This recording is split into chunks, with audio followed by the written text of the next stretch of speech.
Hello, ഞാനൊരു video ഇപ്പൊ കാണാനിടയായി. പുട്ട് സാമുവൽ കുറച്ച് മെച്ചപ്പെട്ടു എന്നാണ് ഞാൻ കണക്കാക്കിയിരുന്നത്.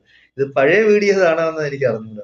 എന്തായാലും പുട്ട് സാമുവൽ പറയുന്നത് നിങ്ങൾ കുറെ മുസ്ലിം തീവ്രവാദികളും ആരൊക്കെയുണ്ട്, പിന്നെ ഭീകര സംഘടനകളും നിങ്ങളത് അങ്ങനെയാണ് നിങ്ങൾ തീരുമാനിച്ചിട്ടുള്ളതെങ്കിൽ, ഇവിടെ ഭീകരവാദവും തീവ്രവാദവും വളർത്താനാണ് നിങ്ങൾ തീരുമാനിച്ചിട്ടുണ്ടെങ്കിൽ, ഞങ്ങൾ ക്രിസ്ത്യാനികളും ഹിന്ദുക്കളും കൂടെ ഞങ്ങൾ ഐസൊലേഷനിലാക്കി കളയും, അങ്ങനെ അങ്ങ് ചെയ്ത് കളയും. ഇങ്ങനെ ഇത് എടാ തെണ്ടി തന്തയില്ലാത്ത പുട്ട് സാമുവലെ, നീ ഇതായിരുന്നെന്ന് ഞാൻ അറിഞ്ഞില്ല. എങ്കിൽ ഞാൻ നിനക്ക് നേരത്തെ ഇതിനെ തന്നെ ഞാൻ നല്ലപോലെ വിളിക്കുമായിരുന്നു.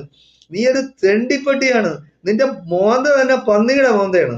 മനുഷ്യൻ വെറുക്കുന്ന ഒരു ജീവിയാണ് പന്നി. പക്ഷെ നീയൊക്കെ അത് തിന്നും, വെട്ടി തിന്നും. അപ്പൊ നിനക്കൊക്കെ എന്തെല്ലാം അസുഖം പിടിക്കുന്നതെന്ന് പറഞ്ഞാൽ ഈ പന്നി ഇറച്ചി തിന്നിട്ടാണ്. അപ്പൊ ഈ പന്നി തിന്നുന്ന പന്നി, നിന്നെ ഞാൻ വിളിക്കുന്ന പന്നി എന്ന് വിളിക്കുന്ന നീ ഇങ്ങനെ മുസ്ലിങ്ങളെ ഭീഷണിപ്പെടുത്തുന്നതുകൊണ്ടാണ്, അല്ല വേറൊന്നുമല്ല. സംഘപരിവാറുകാർ പോലും ഇതുപോലെ മുസ്ലിങ്ങളെ ഭീഷണിപ്പെടുത്തില്ല. എടാ, നീയും നിന്റെ പിന്നെ സംഘപരിവാറും നിന്റെ കാസയും കൂസയും കൂടെ ചേർന്ന് എന്റെ മുസ്ലിങ്ങളെ ക്ഷൗരം ചെയ്യുമോ? നീ വാടാ, നിങ്ങൾ ഒന്നിച്ച് ചേർന്നിട്ട് നീ ഞങ്ങളെ അടുത്ത് നീ ഒന്ന് നേരിടാമെന്നാണ് നീ നീ പറയുന്ന മുസ്ലിം ലീഗുകാർക്ക് എത്ര സീറ്റ് കിട്ടും? ആ സീറ്റ് കൊണ്ട് നിങ്ങൾ എന്ത് ചെയ്യും? ഞങ്ങൾക്ക് എന്ത് അധികാരം എന്ന് പറയുന്ന കിട്ടാക്കനി ആയിരിക്കണമെന്നാ? വേണ്ടടാ, ഞങ്ങൾക്ക് അധികാരം. ഇന്ത്യയിൽ എത്ര മനുഷ്യന്മാരുണ്ട്? ഇന്ത്യയിൽ 25% മുസ്ലിങ്ങളുണ്ട്.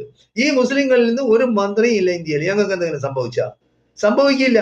എടാ, നീയൊക്കെ എന്ന് പറഞ്ഞാൽ തെണ്ടിപ്പട്ടികളല്ലേ? നീയൊക്കെ മോണിയുടെ മറ്റൊന്നും താങ്ങി, ആസനവും താങ്ങി, അവന്റെ ഉച്ഛിഷ്ടവും ഭക്ഷിച്ച് അവന്റെ പിന്നെ തീട്ടവും മൂത്രവും തിന്ന് നടക്കില്ലേ നീയൊക്കെ? ക്രിസ്ത്യാനികൾ എന്ന് പറഞ്ഞാൽ നിന്നെ പോലുള്ള ക്രിസ്ത്യാനികൾ, ദൈവഭയമുള്ള ക്രിസ്ത്യാനികളല്ല, നിന്നെ പോലുള്ള ക്രിസ്ത്യാനികൾ, തെണ്ടിത്തിന്നികള്.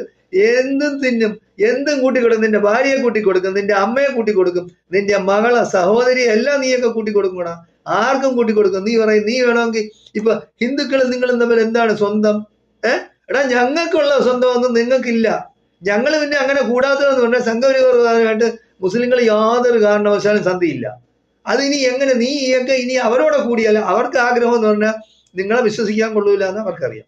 യഹൂദന്മാരെ നിന്നെയും വിശ്വസിക്കാൻ കൊള്ളൂല എന്ന് ലോകത്തുള്ള എല്ലാവർക്കും അറിയാം. അപ്പൊ നിങ്ങൾ ആരാണെന്ന് പറയാം. ട്രംപിനെ തന്നെ നീ കണ്ടിട്ടില്ലേ?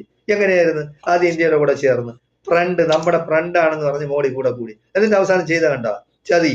അതുപോലെ തന്നെയാണ് ഇനിയും. അപ്പൊ യഹൂദന്മാരും നിങ്ങളും എന്ന് പറയുന്ന ഒരേ നാണയത്തിന്റെ രണ്ടു വശങ്ങളാണ്. വിശ്വസിക്കാൻ കൊള്ളാത്ത ഒരു വർഗം നിങ്ങൾ രണ്ടുപേരുമാണ്. ഹിന്ദുക്കൾക്കറിയാം മുസ്ലിങ്ങളെ വിശ്വസിക്കാൻ കൊള്ളാം, അവർ ബാക്കിൽ നിന്ന് കുത്തൂല്ല. അവർ നേർക്ക് നേരെയാണ്, പറഞ്ഞ പോലെ ചെയ്യും. അവർ സന്ധിയില്ലാത്ത സമരമാണ് സംഘപരിവാറുമായിട്ട്. അതുപോലെ തന്നെയാണ് പിന്നെ ക്രിസംഖ്യൽ എടുത്തായിരുന്നാലും ശരി, പറയാനുള്ളത് കൂടെ